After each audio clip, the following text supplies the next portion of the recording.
jangan jadikan ini trauma buat kita program hamil lagi, karena Tuhan itu pasti akan merencanakan hal yang terbaik nantinya buat kita.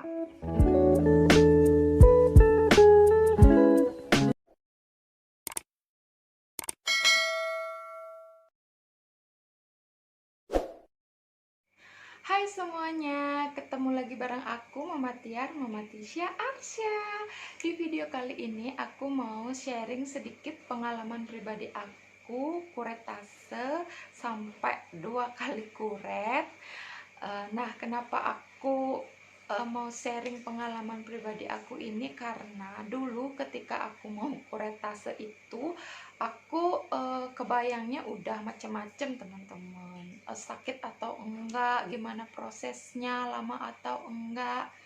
Jadi ini aku buat sharing ini mungkin untuk gambaran secara garis besarnya gimana proses kuretase. Meskipun aku basic pekerjaan aku seorang bidan yang lumayan sering ketemu tindakan kuretase, cuma ini benar-benar pengalaman pribadi aku teman-teman. Dulu pas hamil pertama aku dinyatakan black teeth ovum, jadi janin dalam kandungan aku itu nggak berkembang.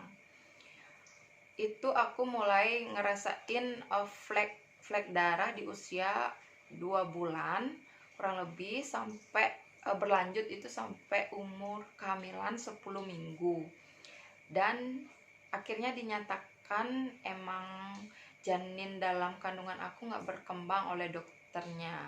Jadi pas itu aku sempat second opinion ke dokter lain, cuma nggak berhasil, jadi tetap dinyatakan janinnya nggak berkembang dan harus dikuretase. Setelah 2 bulan dari kuretase pertama, puji syukur aku langsung dikasih hamil lagi, tapi lagi-lagi nggak berjalan sesuai dengan rencana. Jadi aku keguguran, itu nggak flek lagi teman-teman, jadi itu udah kayak mens, pendarahan, dan dinyatakan abortus incomplete, jadi keguguran yang masih ada sisanya di dalam, jadi itu harus kita bersihkan melalui proses kuretase.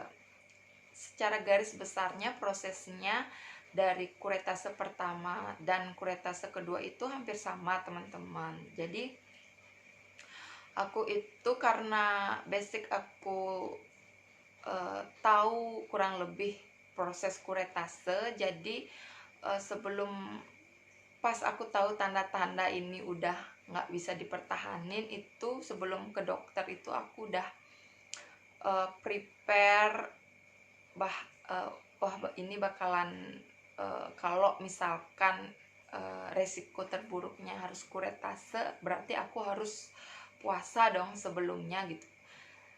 2 jam sebelum aku sejam lah sebelum aku periksa ke dokter itu aku udah nggak makan, nggak minum.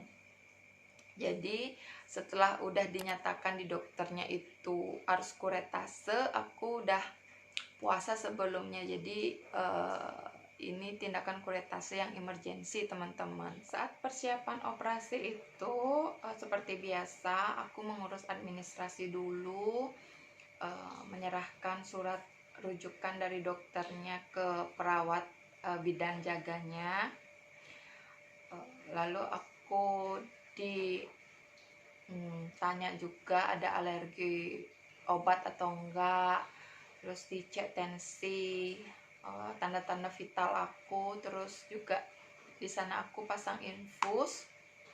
Kemudian nggak selang berapa lama diantar ke ruang tindakan, aku disuruh langsung berbaring, persiapan untuk dilakukan anestesi. Di sana juga aku dipasang bantuan oksigen, terus juga dipasang tensi.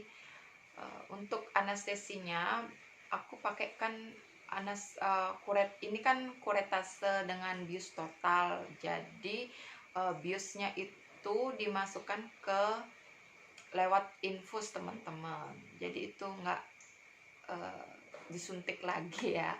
Tim perawat, tim dokternya udah standby semuanya, tapi emang bener-bener di sana itu nggak seperti yang dibayangkan, nggak semenakutkan itu teman-teman. Tim dokter dan tim perawatnya juga relax banget, ngobrol-ngobrol biasa, jadi kita juga ikutan nggak tegang, biarpun nggak takut sedikit, cuma nggak semenakutkan itu teman-teman. Jadi pas dibilang akan dibius, itu aku sempat sekian detik lihat biusnya masuk dan beat itu udah nggak kerasa apalagi.